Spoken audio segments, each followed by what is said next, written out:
Good morning, everybody. Today we're going to be going over the sum and difference formulas of tangent. Yesterday we did sine and cosine. We're just going to sum it up with the tangent, but basically the same idea, figuring out what angles you're going to be adding together or subtracting, and then plugging it into the formula.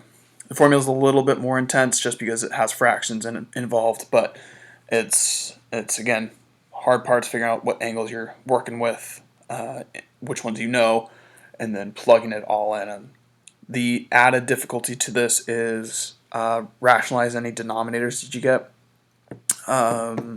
which I'm not a huge stickler on as long as it kind of looks tamed, but my open math is probably going to be a little bit of a stickler on this, so that portion might be the hard part for you. But overall, again, you're plugging stuff into a formula and just simplifying as much as you can, so not too bad. So finding the exact values, I try to do addition when I can. 195, you could say, is 60 plus 135, which you should know those values, but number 2 is going to be using the addition, or it's more obvious to use addition there. So I'm going to try to use subtraction for the first one. If you do that, tan of 225 minus 30 would be tan of 195. So this is alpha, this is beta, and we're going to plug that into our formula where it is tan of alpha, so tan of 225 minus tan of beta, so tan of 30, all over 1 plus tan of alpha times tan of beta. So once you have this simplified, you're done, but this is the formula. 225, tan of 225 is 1, so 1 minus, and then tan of 30 is root 3 over 3. So we're going to have some simplification issues here. Just hold on tight. We're going to want a little bit more. Okay, and then the denominator is where our issues actually come up. So 1 plus tan of 225 is still 1 times root 3 over 3. Simplifying the numerator, this is 3/3 minus root 3, so I'm going to rewrite this. Actually, sorry, I'm going to keep it the same. The denominator is 1 plus root 3 over 3, 1 minus root 3 over 3. The reason I don't want to combine this yet is I'm going to have to multiply by 1 minus root 3 over 3, using the trick in our establishing identities lesson where you're going to multiply by 1 minus this, so you get that difference quotient idea. So 1 minus root 3 over 3, and then multiplying by a giant 1. So we have this being squared. So foiling, we have 1 minus 2 sets of root 3 over 3, and then negative root 3 over 3 squared is going to be positive 3 over 9, so 1/3. Denominator is difference of squares, so we have 1 minus root 3 over 3 squared is, again, 1/3.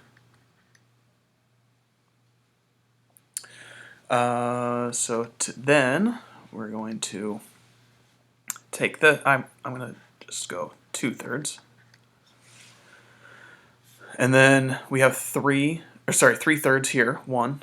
3/3 plus 1/3 is 4/3. And then we have 4/3 minus 2 root 3. That's a 3 over 3. Now we have thirds over thirds, so those thirds cancel. If you didn't see that, then you could flip and multiply this, but just to save us some time, this is going to be 4 minus 2 root 3 over 2. And then this cancels, so 4 divided by 2 is 2, minus 2 divided by 2 is 1, so 1 root 3. And that is our simplified answer. So again, hard part's not really using the formula, it's going to be simplifying this so that you have a rationalized denominator. But it's going to be a similar trick to that every time. Sometimes it works better than others, but nothing else to say besides that. 7 pi over 12, you'll see this time and time again because it is a popular combo. This is 3 pi over 12 plus 4 pi over 12. The reason you want to use those is that this is pi over 4 and this is pi over 3. So tan of pi over 4 plus pi over 3. Addition, we have tan of alpha plus tan of beta, and then 1 minus tan alpha times tan beta. Alright, tan of pi over 4 is still 1. Tan of pi over 3 is going to be root 3, which makes it a little bit easier than tan of 30, just because you don't have a fraction within a fraction. But we're still going to have to do that rationalizing the denominator. Fun action. Tan of pi over 4 is still 1 times root 3. Okay. Now, if it were me and not my open math, then this would be good enough. Seems pretty simple. We have calculators that can deal with this, but my open math is going to be a little bit different, where it's going to force you to simplify this so you have a rationalized denominator, I think. If not, then lucky you. Alright, so we're multiplying by the opposite, so 1 minus root 3 times 1 plus root 3. Again, difference of squares trick, I guess you'd say. It happens to be squaring the numerator. But the denominator is 1 minus root 3 squared, or 1 minus 3. Numerator, foiling again, 1 plus 2 root 3 plus 3. And then simplifying that, we get 4 plus 2 root 3, negative 2. This cancels a little bit. We get negative 2 minus root 3. And that's it. So similar, but they are different. All right. Another example similar to yesterday where it's reversing the process. So think about which equation that you're using. Are you using alpha plus beta or alpha minus beta? The clue here is that we're subtracting in the numerator, adding the bottom in the denominator. This is a case of tan alpha minus beta. The numerator is the thing that you're doing inside of the tangent. Which in this case it matters which one you have as the as alpha and beta. If you're just adding, then it doesn't matter because it's going to be the same. Alpha is 40, beta is 10, so this is the same thing as tan of 30, which we know is root 3 over 3. Verifying on your calculator is just typing both that and the original expression in your calculator, seeing if they have the same decimal. Not too bad. It gets more difficult in cases like this. We've seen ones like this before in the last problem, or in the last lesson, but we're given some information about alpha, given some information about beta. We have to come up with alpha plus beta of tangent this time. So a lot of the work happens before you do tan of alpha plus beta or minus beta. We need to figure out what tangent of alpha and tangent of beta is. So to do that, we need to make our triangles. 0 to pi over 2, this is a normal looking right triangle. Both things are positive. Root 5 is going to be our base, and then 5 is our hypotenuse. If you're using Pythagorean theorem, 5 squared minus root 5 squared is 20, so the square root of that. You might think about simplifying that a little bit. It's 2 root 5 if you simplify that radical. You could get away without doing it, but this makes it a little bit easier. Positive, so tan of alpha is 2 root 5 over root 5, or just 2. Okay, not too bad. Next part, we're given sine of beta, and we're told that it's in quadrant 4. Negative pi over 2 to 0 is quadrant 4, so that means that cosine is going to be positive. Perfect triangle. Perfect triangle. Sine is negative, so negative 4 over 5. Again, using Pythagorean, you should get that this is 3. It's in quadrant 4, so it's going to be positive 3. So tan of beta is going to be negative 4 over 3. All right, plug it in. Alpha plus beta is tan of alpha plus tan of beta over 1 minus tan of alpha times tan of beta. Okay, and then we have to simplify this as much as we can. So this is 6/3. 6/3 minus 4/3 would be 2/3 in the numerator. Negative 2 times negative 4 is positive 8. So 8/3 plus 1 is 11/3. Okay. 2/3 divided by 11/3, that's the same thing as 2 over 11. Okay, so tan of alpha plus beta is 2/11. Lucky for us, part B uses the same exact tangent and tan of alpha, tan of beta. So we've done the hard work. We just have to plug it into the formula. Tan of alpha minus tan of beta over 1 plus tan of alpha times tan of beta. And again, simplify this. 6/3 plus 4/3, that's going to be 10/3. And then we have negative 8/3 plus 1. So negative 8/3 plus 3/3 is negative 5/3.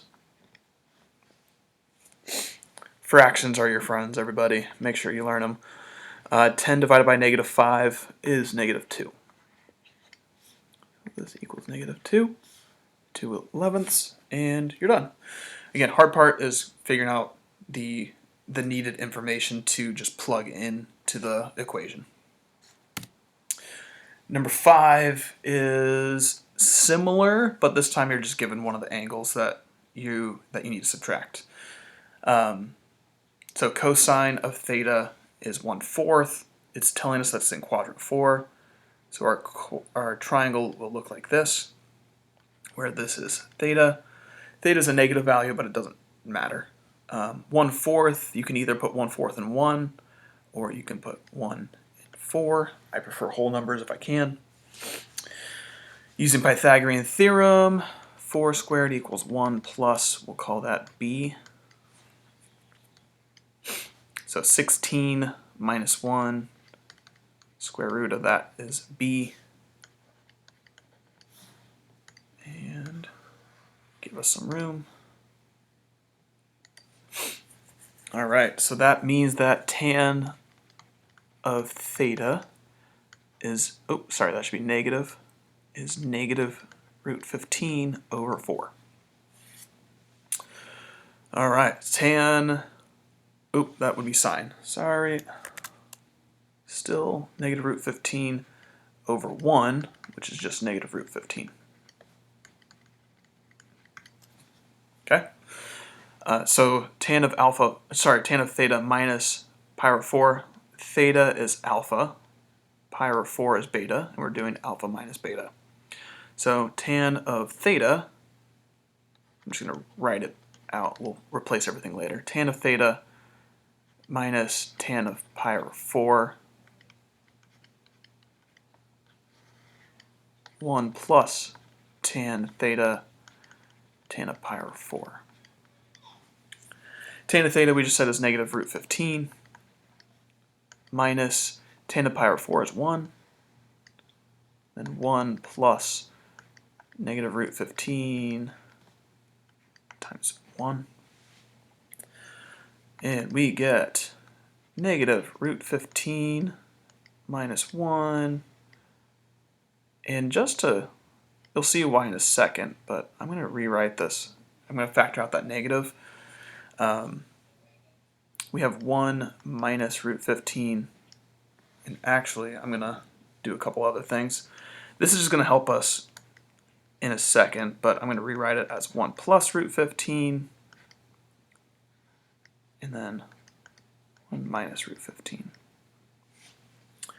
To rationalize the denominator, we need to multiply by 1 plus root 15, which now the surprise is out.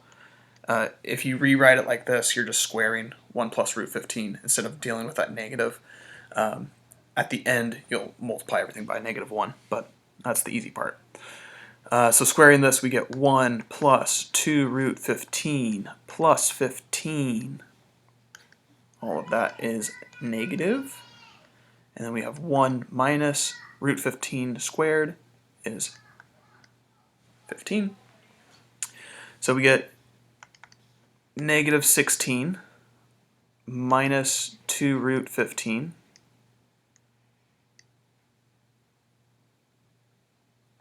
And then negative 14 in our denominator. And then we can cancel some stuff out. First time I did this, I got something different. So if you catch something that's wrong, let me know and we can talk it out. But I'm just going to go with this instead of sitting there trying to figure it out. Everything else is the same. Basically, the only hiccup might just be plugging in something wrong, but the simplification process, as long as there's no calculating errors, should be similar to this. So I'm going to factor out a 2, because all of these things have a 2 in it. We have negative 8 minus root 15 over negative 7. We can also factor out that negative, so it would be 8 plus root 15 over 7. Okay? Yeah. All right. Let's count that good. Last thing, this doesn't have to do with tangent, but it's part of 6.4a, and it's just another establishing an identity practice problem. The bookwork has a lot of questions like this, so I want to make sure we go over it before you try the bookwork if you are someone that's doing that.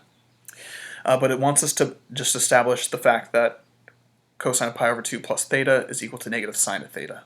And this is pretty useful overall if this is an actual identity that you can establish. Just being able to swap between the two, it's nice. But this kind of makes sense if you shift cosine, it can look like sine. So it makes sense that this would work overall. But you want to use the sum of cosine, which, if you remember from the last video, is going to be cosine. So if this is alpha and beta, it's cosine alpha, cosine beta, minus sine alpha, sine beta. So if pi over 2 is alpha, we have cosine pi over 2 times cosine theta, sine of pi over 2, sine beta, sine theta. Okay? And remember, we're trying to make it look like negative sine theta. We don't get to touch negative sine of theta, we just have to make the left-hand side look like that. Or you could have started with this side, but that would be chaos. Cosine of pi over 2 is 0. Nice part about these is that they take care of each other. Sine of pi over 2 is 1 times sine of theta. I'm going to put parentheses so it's not super confusing. 0 times anything is 0. So we have 0 minus 1 times sine theta, or just negative sine theta. And good old check mark. That's it for this one. Again, the hard part is just being able to find that known information and also simplifying the question. So if you have any trouble with that, make sure you get that practice in. Talk to me during office hours, but I will see you next time.